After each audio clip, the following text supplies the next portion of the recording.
हर रचना मनुष्य को मातृत्व का एहसास कराती है। इसकी हर रचना मनुष्य का भरण पोषण तो करती ही है, साथ ही उसे ऊर्जा, स्फूर्ति, सुकून और प्रसन्न रखने के साधन भी उपलब्ध कराती है।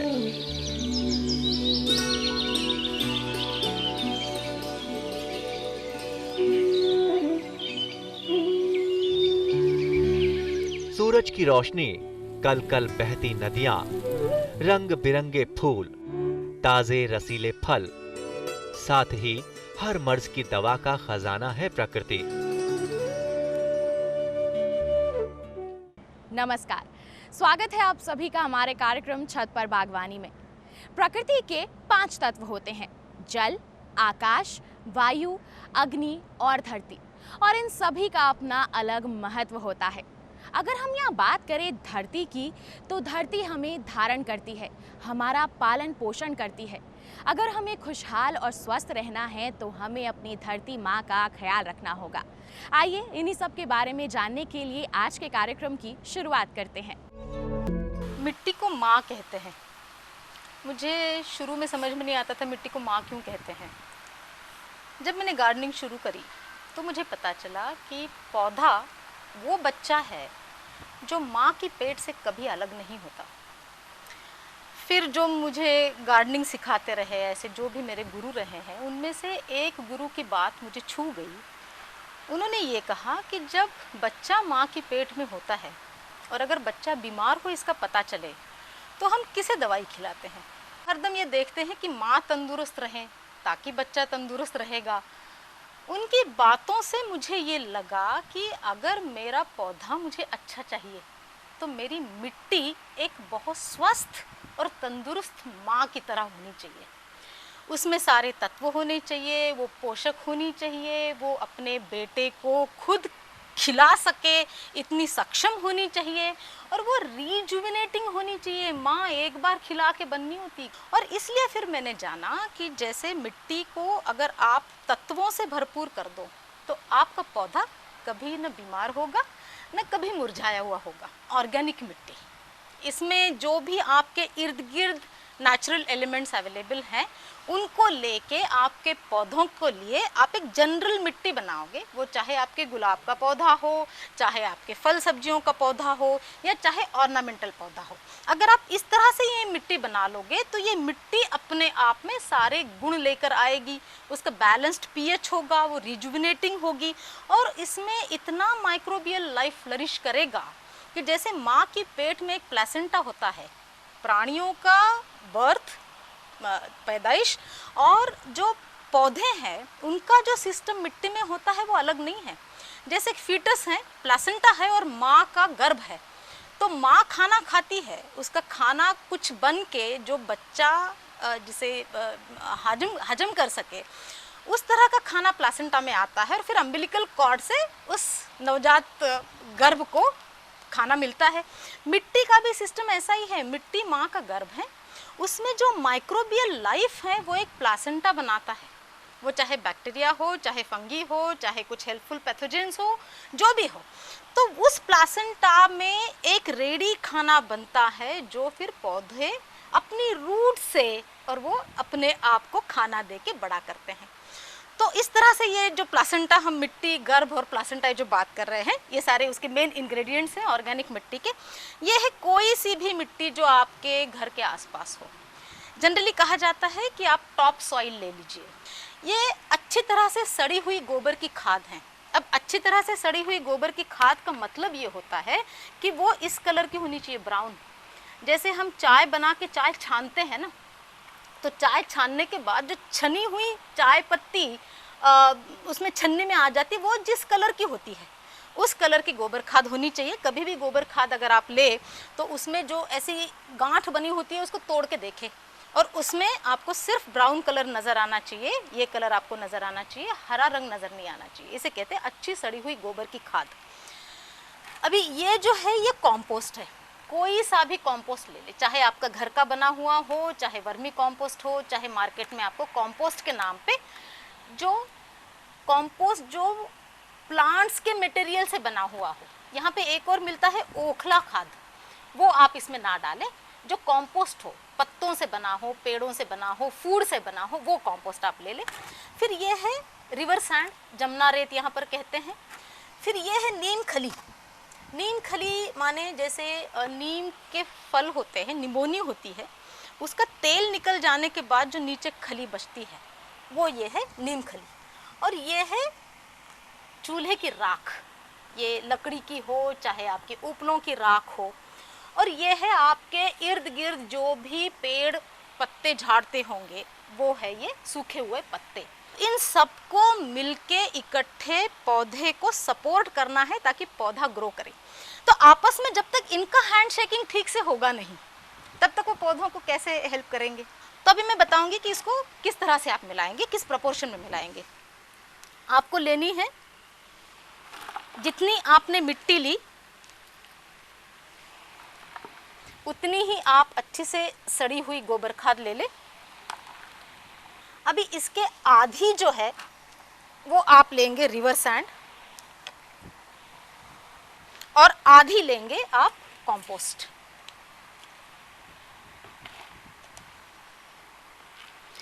ये आपके ऑर्गेनिक मिट्टी के मेन कंपोनेंट्स हैं 4: मिट्टी, सड़ी हुई गोबर खाद, कंपोस्ट और रिवर सैंड।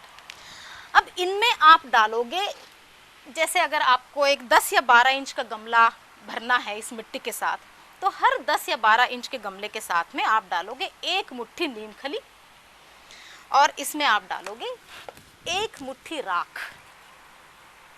ये राख। अब ये राख और नीम खली का पर्पस क्या है?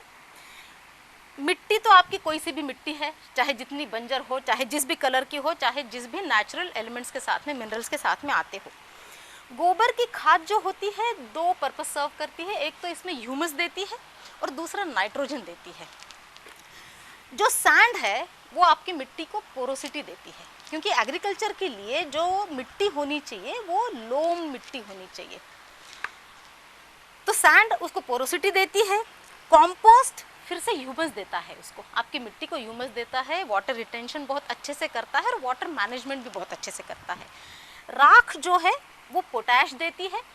और अगर आपका पानी खारा है, सलाइन है, तो सैलिनिटी को कम करता है राख होने की वजह से। नीम खली जो है, नीम खली नेचुरल इंसेक्ट रिपेलेंट है। तो आपका ये सारे पोषक तत्व हो गए, उसकी एक इम्यूनिटी बढ़ गई आपके ये होने की वजह से, नीम खली डालने की वजह से, और ये इस तरह से आपकी ये मिट्टी बन गई। अब आप इसको अच्छे से हाथ से अच्छे कंपोनेंट्स को मिक्स करेंगे। एक ध्यान रखिएगा कि जब आप ये कंपोनेंट्स डाल रहे हैं तो आपका जो कंपोस्ट है ना वो कभी भी सूखा हुआ नहीं होना चाहिए, क्योंकि कंपोस्ट का पर्पस होता है उसका बैक्टीरियल लाइफ। अगर ये सूख जाएगा तो बैक्टीरियल लाइफ खत्म हो जाता है, तो इसलिए कंपोस्ट गीला होना चाहिए।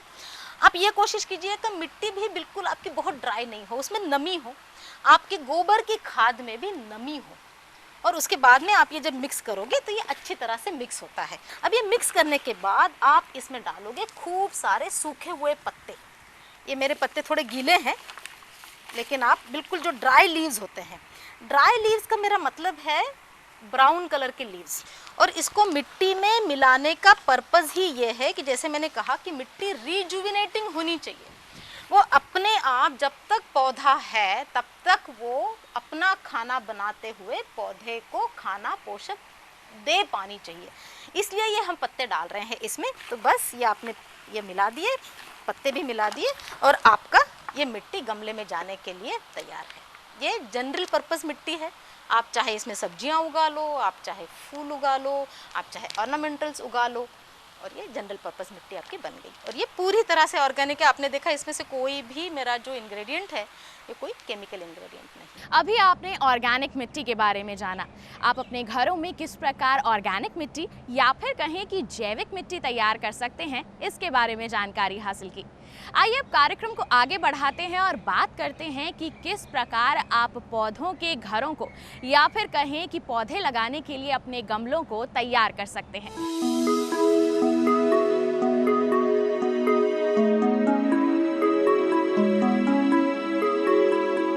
ये हमने मिट्टी बना ली। अब अब इस मिट्टी को गमले में भरने का एक तरीका है। हरदम कहते हैं कि जब आप गार्डनिंग करते हैं तो प्रकृति से सीखिए। अगर हम ज़मीन में पौधा लगाते हैं तो क्या होता है, ऊपर टॉप सॉइल होती है, उसके नीचे थोड़ी और कोर्स सॉइल होती है, उसके नीचे और कोर्स सॉइल होती है, नीचे फिर थोड़े बड़े पत्थर हो जाते हैं और पत्थर हो जाते हैं, उसके नीचे वाटर टेबल होता है। तो हमें एग्जैक्टली वैसे ही लेयर्स अभी अपने ये छोटे से जो 10 इंच का गमला है इसमें हमें उसको प्रोड्यूस करना है, उसको रेप्लिकेट करना है। तो जहाँ तक हो सके आप मिट्टी का गमला ले लें। ऐसा नहीं है कि मिट्टी का ही ले, टेरेस गार्डनिंग में बहुत सारी वैरायटीज आती है। मिट्टी का गमला लेते समय ये ज़रूर देखें उसके जो नीचे का छेद हैं, ये छेद इसका बहुत इम्पॉर्टेंट कंपोनेंट है। ये छेद बड़ा होना चाहिए और ये छेद क्लियर होना चाहिए, ये ज़रूर देख के लें। उसके बाद आप इस गमले को अच्छे से थोड़ा अंदर से साफ कर लें और इस छेद के ऊपर एक टूटे हुए गमले का टुकड़ा, जिसे यहाँ पर ठिकरी कहते हैं, अगर आप इसे साइड से देखिएगा तो ये एक तरफ से यूं है जैसे कॉन्केव है और ये एक तरफ से बाहर आया हुआ है जो ये कॉन्वेक्स है। तो इस टुकड़े से हमें ये जो गमले का छेद है इसे ढांकना है। जनरली लोग गलती करते हैं कि इसे, ये जो फूला हुआ साइड है ये नीचे की तरफ रख के और ऐसे छेद को बंद करते हैं। ऐसे नहीं करना है, ये जो कॉन्वेक्स साइड है उससे उल्टा रखना है, ताकि अगर आप मेरे हाथ में देख सको कि यहाँ पर एक एयर गैप बन रहा है। ये एयर गैप गमले के छेद में और इस ठिकरी में बनना चाहिए। ये बन गया एयर गैप, ये मैंने रख दिया अंदर इसके। अब ये रखने के बाद में इसके ऊपर, इसके इर्द गिर्द आपको डालनी है, ये है देखो छोटे छोटे खंगर के टुकड़े, इसे कहते हैं गुठली खंगर। और ये है चाहे ईंटों के टुकड़े, चाहे टूटे हुए गमले, अगर आप गार्डनिंग करते हैं हर महीने में 1-2 गमले टूट जाते हैं, उन्हें फेंकिएगा नहीं, उनके ऐसे छोटे छोटे से आप टुकड़े करेंगे और इन छोटे टुकड़ों को, ये जो हमने ठिकरी रखी है इनके आसपास हम इनको फैलाएंगे। ईंटों के टुकड़े डाल दिए और ये अगर मेरा 10 इंच का गमला है तो मैंने कम से कम 1 से 1.5 इंच मैंने ये पूरे टुकड़े डाल दिए। अब इन टुकड़ों के ऊपर मैं डालूंगी ये सूखी घास, ये डाल दीजिएगा आप, सूखे हुए पत्ते नीचे डाल दीजिएगा। अब इसको आप अच्छे से नीचे दबा दें। इसके ऊपर हमारी ये जो बनी हुई मिट्टी है, ये मिट्टी हम डालेंगे और आपको ये पूरा गमला अपना भर देना है। भर देना है माने ये जो रिम है गमले की, यहाँ तक आपको ये मिट्टी भरनी है। इसके बाद आप इसको पानी से फ्लड कर दीजिएगा, पूरा पानी इसमें भर दीजिएगा। इसको थोड़ा ज़मीन से एलिवेटेड रखिएगा, नीचे से पानी निकल जाने दीजिएगा और इसको 3 दिन तक गमले को आप साइड में छोड़ दीजिएगा। तुरंत इसमें आप कोई पौधा नहीं लगाएंगे। 3 दिन के बाद में आप इसको थोड़ा गुड़ाई करके देख लीजिएगा। गुड़ाई करने के बाद आप 1 इंच नीचे की मिट्टी पकड़ के और इसको ऐसे बांध के देखिएगा। अगर उसका लड्डू ऐसे इस तरह से बनता है और आसानी से छूट सकता है तो आपका गमला पौधा लगाने के लिए रेडी है। आप चौथे दिन इसमें पौधा लगा सकते हैं। और अगर नहीं है, ज़्यादा सूख गया है या ज़्यादा गीला है तो 1 दिन और रख दीजिएगा। अगर ज़्यादा सूख गया है तो फिर से एक बार उसको फ्लड कर दीजिएगा और 1 और दिन के लिए उसको छोड़ दीजिएगा। और उसके बाद में फिर आप बीच में इसके जगह बना के और आप इसमें पौधा लगा सकते हैं। और ये जो पौधा है बिल्कुल आप सेंटर में लगाएंगे। ये जो जड़ है इसकी, ये जड़ को नीचे रख के और इसको अच्छे से दबा के आप इसमें पौधा लगाएंगे। जब पौधा लगाएंगे तो आप इसकी जड़ों में हाथ से मिट्टी एकदम टाइट दबाएंगे ताकि अंदर एयर पॉकेट्स ना रहे। जहाँ एयर पॉकेट्स रहते हैं वहाँ पे बहुत जल्दी फंगस लग जाती है और उसकी जड़ें फिर सड़ना शुरू हो जाता है। तो ये आपका लग गया पौधा। हर पौधे को अलग जलवायु की ज़रूरत होती है। अगर हम यहाँ पर बात करें कैक्टस की, तो कैक्टस को ज़रूरत होती है रेतीली मिट्टी की, गर्म हवाओं की और थोड़े से पानी की। पर क्या आप जानते हैं कि आप कैक्टस के लिए भी मिट्टी अपने घर में ही तैयार कर सकते हैं और बड़ी ही आसानी से अपनी छत की बगिया पर आप इसे किसी भी मौसम में लगा सकते हैं।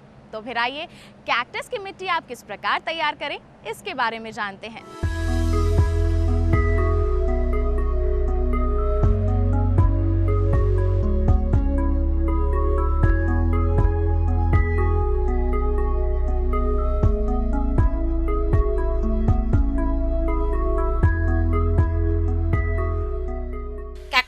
वो पौधे जिसमें कांटे होते हैं। सक्यूलेंट्स माने वो हार्डी पौधे जो उसमें कांटे होना ज़रूरी नहीं है, मगर वो भी बहुत कम पानी पर चलते हैं और उनका एक स्टेम का और पत्तों का एक अलग से स्ट्रक्चर होता है।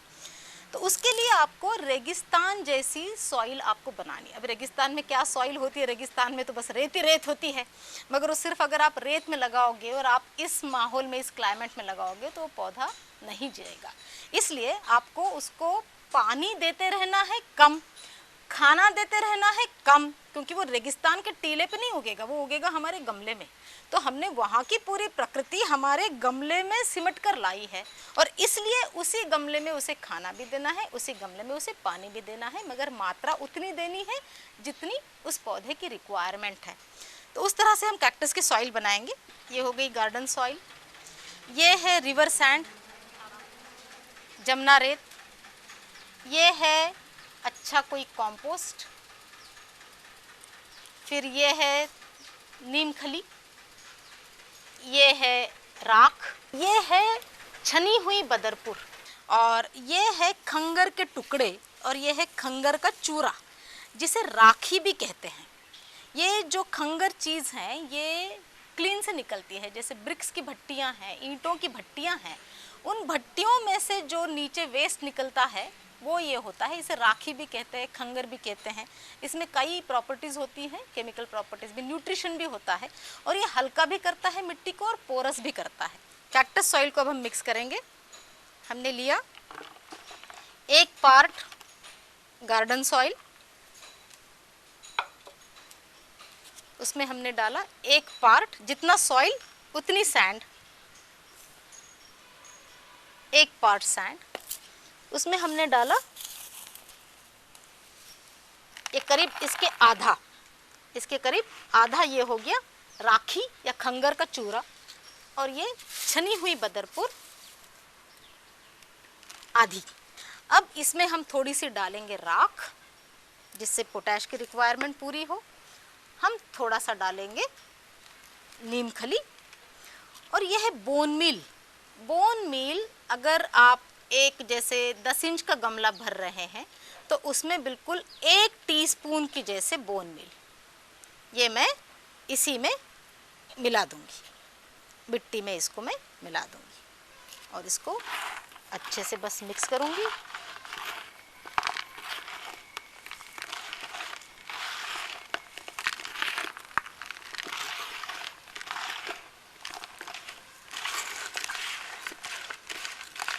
ये मेरी बन गई कैक्टस और सक्यूलेंट की सॉइल। रेगिस्तान में अलग तरह के पौधे आते हैं, जहाँ रेन फॉरेस्ट होते हैं वहाँ पे अलग तरह के पौधे आते हैं, ठंड में अलग तरह के पौधे आते हैं। अगर आप इन इलाकों को देखो तो वहाँ की मिट्टी भी अलग है। तो अगर हम हमारे इलाके में ये चाहते हैं कि हिमालय का पौधा भी मेरे घर में लग जाए और राजस्थान का पौधा भी मेरे घर में लग जाए, तो मेरी ये जिम्मेदारी बनती है कि उस पौधे को मैं उस तरह का एटमॉस्फेयर दूं जिसका वो आदी है। जैसे जब आप नॉर्थ ईस्ट का पौधा लाते हैं तो ये जो आपकी कैक्टस की सॉइल बनी हुई है, इसी में आप करीब 1 से 2 मुट्ठी आप इसको कोकोपीट को डालेंगे। बस आप इसको मिक्स कर दीजिएगा और ये आपकी बन गई कैक्टस की सॉइल।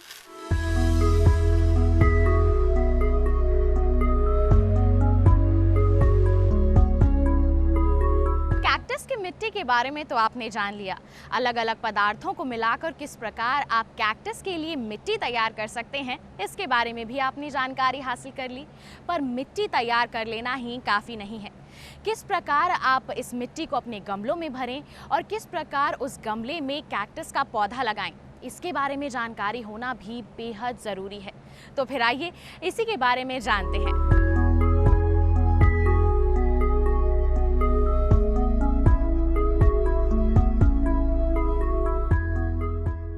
इसमें आपको कैक्टस लगाना उसी तरह से है। इसमें भी आप देखेंगे इस गमले में भी छेद है। इस छेद को आपने फिर से ये ठिकरी ले ली, ये आपको उल्टा रखना है। और ये है खंगर के टुकड़े, ये छोटे छोटे टुकड़े आपको इनके इर्द गिर्द डालने हैं ताकि इसका जो लेवल है इसके लेवल के कम से कम ये बराबर में आ जाए। और फिर आपका ये जो सॉइल है आप इसको पूरा गमले में भर के, ये देखिए बहुत सुंदर कैक्टस है ये। आपने इसमें थोड़ा गड्ढा बना दिया, इसकी जड़ें अच्छे से इसमें फैलाई, इसको अच्छे से आपने दबाया। ये आपका दूसरा कैक्टस है और इसको मैं, कैक्टस को लगाते समय एक ध्यान रखिएगा कि इसका जो बॉडी है कैक्टस की उसे कम से कम मिट्टी टच करे, उसके जड़ में ही मिट्टी ज़्यादा से ज़्यादा टच करनी चाहिए। आपका ये कैक्टस का गमला तैयार हो।